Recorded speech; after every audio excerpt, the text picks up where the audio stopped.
Time से बोल रहे हो कि यार ये मी 11 सीरीज कब आ जाएगी। अब हमारे पास में सीरीज तो आ गई है, एक अनबॉक्सिंग भी हम लोगों ने कर ली है। अब टाइम आ गया है इस सीरीज के लेटेस्ट और ग्रेटेस्ट स्मार्टफोन को रिव्यू करने का। जी हाँ दोस्तों, ये है हमारा मी 11 अल्ट्रा का रिव्यू। अब ये जो स्मार्टफोन है इसके अंदर Xiaomi की तरफ से तो बहुत ही बेहतरीन स्पेसिफिकेशंस डाले गए हैं, चाहे वो नंबर वाइज देख लो या फिर real time real world performance के बारे में बात कर लो। और ये जो है ये टक्कर दे रहा है बहुत ही नेक्स्ट लेवल स्मार्टफोन्स को। तो OnePlus 9 Pro का मेन कंपेटिटर है मी 11 अल्ट्रा, क्योंकि इन दोनों का जो प्राइस है ये लगभग आइडेंटिकल है। ये जो स्मार्टफोन है ये बिक रहा है 69,999 रुपीज के ऊपर। अब दूसरी बात है कि ये हमारे सैमसंग का जो महारथी है S21 और जो आईफोन है उसका जो सबसे स्मॉलेस्ट आईफोन है आईफोन 12 मिनी, उसके अगेंस्ट भी जा रहा है। तो क्या आपको ये सब देख के इस स्मार्टफोन को खरीदना चाहिए? जानिए हमारे रिव्यू के अंदर। मेरा नाम है शुभम, आप देख रहे हो गैजेट्स 360 हिंदी और ये है हमारा मी 11 अल्ट्रा का रिव्यू।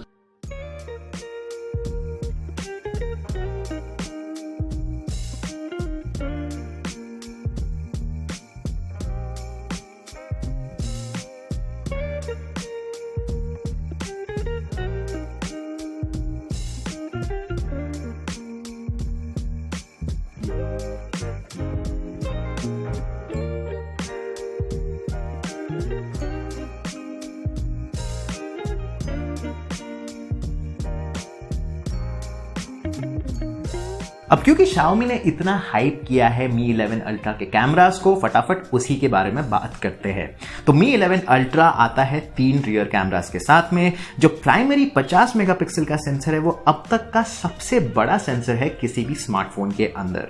जो 48 मेगापिक्सल का अल्ट्रा वाइड एंगल कैमरा है उसके अंदर भी आपको सबसे ज्यादा फील्ड ऑफ व्यू देखने को मिल जाएगी किसी भी स्मार्टफोन के अंदर। और जो 48 मेगापिक्सल का टेलीफोटो कैमरा है उसने भी चकमा दे दिया है गैलेक्सी S21 को, क्योंकि इसके अंदर आपको देखने को मिल जाएगा 120 टाइम्स डिजिटल जूम। अब कैमरास के बारे में बात की जाए तो जो हाइप बनाई है Xiaomi ने इनके बारे में वो काफी हद तक सही है। जो प्राइमरी कैमरा है उसको देखा जाए तो इसके अंदर डे लाइट फोटोज काफी अच्छे आए थे, कलर्स काफी नेचुरल लग रहे थे और जो डायनामिक रेंज थी वो भी काफी अच्छी थी और हम लोग कोई भी नॉइज या टेक्सचर डिस्टॉर्शन देखने को नहीं मिला था एजेस के around. Ultra wide angle camera भी काफी अच्छा काम करता है बहुत सारी चीजों को एक फ्रेम के अंदर स्क्वीज इन करने का, लेकिन एजेस के आसपास जो ऑब्जेक्ट्स थे वो हम लोगों को काफी सॉफ्ट लगे और उनके अंदर ज्यादा डिटेल्स नहीं थे। नाइट टाइम में भी ये कैमरा सिस्टम काफी अच्छी फोटोज खींच लेता है अगर आप नाइट मोड यूज करते हो। मेन कैमरास के अंदर भी फोटोज जो खींची थी हमने उसके अंदर भी हम लोगों को ज्यादा नॉइज देखने को नहीं मिली। जो क्लोजअप थे वो भी काफी अच्छे थे, लेकिन थोड़ा सा डिफिकल्ट होता है प्राइमरी कैमरा के साथ में चीजों को फोकस में लाना, और वो इसलिए क्योंकि इसके अंदर इतना बड़ा सेंसर है और जो इसका एपर्चर है वो भी काफी वाइड है, तो इसकी वजह से आपको बहुत ज्यादा डेप्थ ऑफ फील्ड देखने को मिलती है और इसी की वजह से एक यूनिफॉर्म फोकस करना थोड़ा सा मुश्किल होता है। अब क्लोजअप के बारे में ही बात कर रहे हैं तो हम लोग मैक्रो मोड की तरफ आते हैं जो यूज करता है अल्ट्रा वाइड एंगल कैमरा। अब क्योंकि इसके अंदर थोड़ा सा लंबा मिनिमम फोकस डिस्टेंस है तो इसकी वजह से आपको ज्यादा करीब नहीं जाना पड़ेगा आपके सब्जेक्ट के। हम लोगों को ऐसा देखने में लगा कि जो Samsung Galaxy S21 Ultra है और OnePlus 9 Pro है ये थोड़े से बेहतर है मैक्रो डिपार्टमेंट के अंदर। अब हम लोग जूम परफॉर्मेंस की तरफ आते हैं तो जो फोटोज मी 11 Ultra से खींची गई थी वो सबसे ज्यादा शार्प 5x और 10x मैग्निफिकेशन के ऊपर थी और इसके बाद में जो क्वालिटी है वो ड्रॉप ऑफ होना शुरू हो जाती है। 40x के ऊपर भी फोटोज काफी हद तक यूजेबल तो थी, लेकिन ये उतनी ज्यादा अच्छी नहीं थी अगर आप कंपेयर करोगे S21 Ultra के साथ। और 100x और 120x के ऊपर तो भूल जाओ, जो टेक्सचर्स थे वो काफी हद तक सॉफ्ट थे और टेक्स्ट को भी आप ज्यादा रिकॉग्नाइज नहीं कर पाओगे। हम लोगों को लगता है 120 टाइम्स जूम काफी हद तक एक शो ऑफ वाला फीचर है और आप इसको ज्यादा यूज नहीं करोगे, एकदम जैसे हम लोगों ने ऑब्जर्व किया था S21 Ultra के अंदर। अब वीडियो परफॉर्मेंस के बारे में बात की जाए तो ये वीडियोस रिकॉर्ड कर लेता है 8K रेजोल्यूशन के अंदर सारे कैमरास के साथ में, रियर कैमरास के साथ में, लेकिन सिर्फ 24 FPS के ऊपर। लेकिन अच्छी बात यह है कि OnePlus 9 Pro की तरह हम लोगों को इसके अंदर कोई भी ओवरहीटिंग इश्यूज देखने को नहीं मिले थे 8K रिकॉर्डिंग के टाइम पे।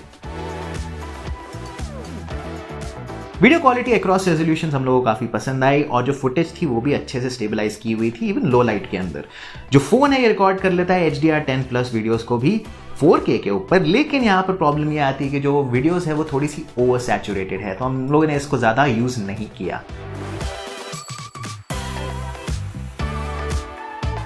अब सेल्फीज के बारे में बात की जाए तो इसके अंदर आपको देखने को मिल जाएगा 20 मेगापिक्सल सेल्फी कैमरा, जो अच्छी डिसेंट फोटोज तो खींच लेता है दिन के टाइम में, और इसके जो स्किन टोन्स है वो हम लोगों को काफ़ी नेचुरल देखने को मिले थे, और HDR भी काफ़ी अच्छा काम करता है। लो लाइट सेल्फीज हालांकि थोड़े से वीक लगे हम लोग को, क्योंकि इसके अंदर जो डिटेल्स थे और नॉइस थे वो हम लोग को अप टू मार्क नहीं लगे।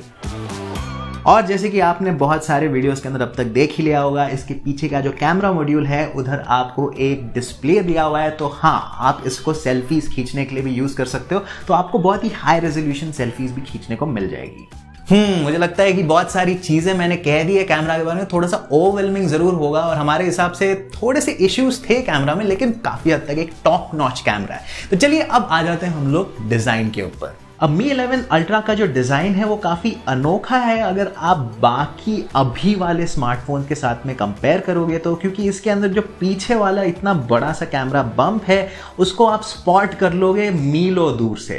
अब इसकी वजह से एक चीज ये होती है कि जो फोन है ये टॉप हैवी होता है, मतलब ऊपर की तरफ ज्यादा भारी है। इसके अंदर आपको एल्यूमिनियम फ्रेम दी हुई है, कर्व डिस्प्ले भी दिया हुआ है, और इसके ऊपर प्रोटेक्शन लगी हुई है कॉर्निंग गोरिल्ला ग्लास विक्टर्स की, और पीछे की तरफ भी आपको एक सेरेमिक बैक दिया हुआ है, और इन सब की वजह से ये फोन और भी ज्यादा भारी हो जाता है। अब जो कैमरा हम्प है उसकी वजह से आपको एक बेनिफिट भी मिलता है, और वो ये है कि अगर आप इसको किसी भी सरफेस के ऊपर पलट के रखोगे तो ये ज्यादा वॉबल नहीं होगा, और आपको थोड़ा सा सपोर्ट भी मिल जाता है जब आप एक हाथ से यूज कर रहे होते हो स्मार्टफोन को। हमारे हिसाब से ये iPhone 12 Pro Max से ज़्यादा कंफर्टेबल है, क्योंकि इसके अंदर आपको कोई भी शार्प एजेस देखने को नहीं मिलेंगे, और कॉलिंग और टेक्सटिंग के टाइम पे भी हम लोगों को ज़्यादा दिक्कत नहीं हुई थी इस फोन को यूज़ करने में। अब चलिए डिस्प्ले की तरफ आते हैं। Mi 11 Ultra में आपको देखने को मिल जाएगा 6.81 इंच का QHD प्लस AMOLED पैनल, और इसके अंदर जो रिफ्रेश रेट है वो दी हुई है 120 हर्ट्ज की, और ये सपोर्ट करता है HDR10 प्लस और डॉल्बी विजन प्लेबैक को भी। और अगर आपको कर्व्ड एजेस पसंद आते हैं अपने डिस्प्लेस के अंदर तो ये फोन आपको काफी हद तक खुश रखेगा, और उस 120 हर्ट्ज रिफ्रेश रेट की वजह से जो ऑन स्क्रीन जेस्चर्स थे वो भी हम लोगों को काफी स्मूथ और फ्रिक्शनलेस नजर आए। अब पीछे के डिस्प्ले के बारे में बात की जाए तो ये है 1.1 इंच का डिस्प्ले, और इसको आप यूज कर सकते हो टाइम को देखने के लिए, बैटरी स्टेटस देखने के लिए, कॉल्स को रिजेक्ट और एक्सेप्ट करने के लिए, और साथ ही साथ आप थोड़े मैसेजेस भी पढ़ सकते हो और गैलरीज में से फोटोज भी देख सकते हो। अब उस मेन डिस्प्ले के नीचे आपको एक फिंगरप्रिंट स्कैनर भी दिया हुआ है, लेकिन ये हमारे हिसाब से इतना तेज नहीं है, और हम लोगों ने देखा कि जो इसका फेस रिकग्निशन है वो ज्यादा रिलायबल था। अब चलिए परफॉर्मेंस की तरफ आते हैं। Mi 11 Ultra के अंदर आपको दिया हुआ है लेटेस्ट और greatest Qualcomm Snapdragon 888 5G processor. अब इसके अंदर आपको देखने को मिल जाएंगे 13 5G बैंड्स, जो काफी अच्छा नंबर है, क्योंकि अगर आप इसे कंपेयर करोगे OnePlus 9 Pro के साथ में, उसके अंदर सिर्फ 2 5G बैंड्स दिए हुए हैं, लेकिन इंडिया में अब 5G है नहीं, तो ये सोचने की बात है कि आप कब ही इसको यूज करोगे। अब अगर बाकी फीचर्स के बारे में बात की जाए तो इसके जो स्टीरियो स्पीकर्स हैं उनको ट्यून किया गया है हारमन कार्डन ऑडियो से, और ये हमारे हिसाब से काफी लाउड थे और क्लियर थे। इसके अलावा इसके अंदर आपको IP68 रेटिंग भी दी हुई है डस्ट और वाटर रेजिस्टेंस के लिए, और साथ में हाई रेजोल्यूशन ऑडियो सपोर्ट भी है दोनों वायर्ड और वायरलेस हेडफोन्स के लिए। अब स्टोरेज के बारे में बात की जाए तो ये एक अकेले वेरिएंट के अंदर आता है 12 GB रैम और 256 GB इंटरनल स्टोरेज के साथ में, जो एक UFS 3.1 सुपर फास्ट स्टोरेज है। इन सब स्पेसिफिकेशंस की वजह से हम लोग को ये सेफ लगता है कहना कि ये जो स्मार्टफोन है ये एक ऑलराउंड परफॉर्मर है। इवन अगर आप गेमिंग भी करना चाहते हो, क्योंकि हम लोगों को अच्छे बेंचमार्क स्कोर्स देखने को मिले थे AnTuTu टेस्ट के अंदर। रियल लाइफ परफॉर्मेंस भी काफी अच्छी है स्मार्टफोन की। हम लोगों ने इसके ऊपर खेला है कॉल ऑफ ड्यूटी मोबाइल, और ये हाईएस्ट सेटिंग्स के ऊपर, हाईएस्ट फ्रेम रेट्स के ऊपर भी काफी अच्छा काम कर रहा था, और हम लोगों को ज्यादा गर्म होते हुए भी नजर नहीं आया। सॉफ्टवेयर के बारे में बात की जाए तो इसके अंदर है MIUI 12, जो आधारित है Android 11 के ऊपर। ये आपको एड फ्री एक्सपीरियंस देता है, जो आश्चर्य की बात है एक Xiaomi स्मार्टफोन के अंदर। अब बैटरी के बारे में बात की जाए तो इसके अंदर आपको दी हुई है 5000 मिली एम्प आवर की बैटरी, जो हमारे हिसाब से आपको ये पूरा दिन चला देगी, इवन दो अगर आप हैवी गेमिंग कर रहे हो और कैमरा यूज भी कर रहे हो।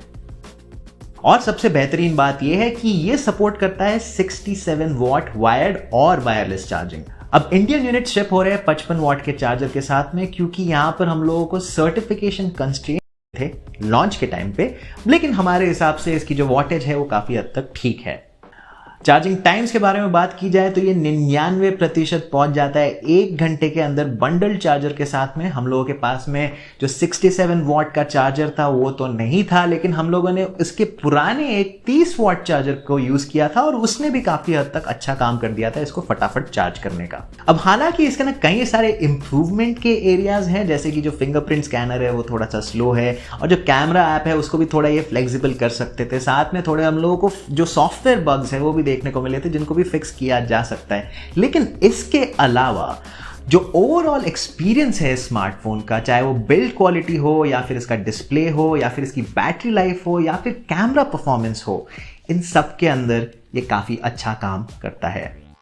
अब इन सारी चीजों को जोड़ा जाए तो ऐसा क्लियर लग रहा है कि ये जो स्मार्टफोन है इसको इस दाम के लिए बहुत सारे फीचर्स मिल गए हैं Xiaomi की तरफ से, और इसका जो प्राइस टैग है 70,000 से ₹1 कम का, ये इसको बेटर वैल्यू फॉर मनी बना देता है इसके कंपेटिटर्स से। तो अगर आपको एक लीप ऑफ फेथ लेनी है और आपको एक डिफरेंट काइंड ऑफ फ्लैगशिप लेना है, और अगर आप बोर हो गए हो उन्हीं पुराने फ्लैगशिप्स को देख देख के, तो जरूर एक नजर इस स्मार्टफोन के ऊपर डालिए। ये हम लोगों का काफी हद तक एक हैवी रिकमेंडेशन है इस प्राइस पॉइंट के अंदर, और ये लेके आ जाता है हमें इस रिव्यू के अंत तक। अगर आपको ये वीडियो पसंद आई है तो प्लीज हमारे चैनल को सब्सक्राइब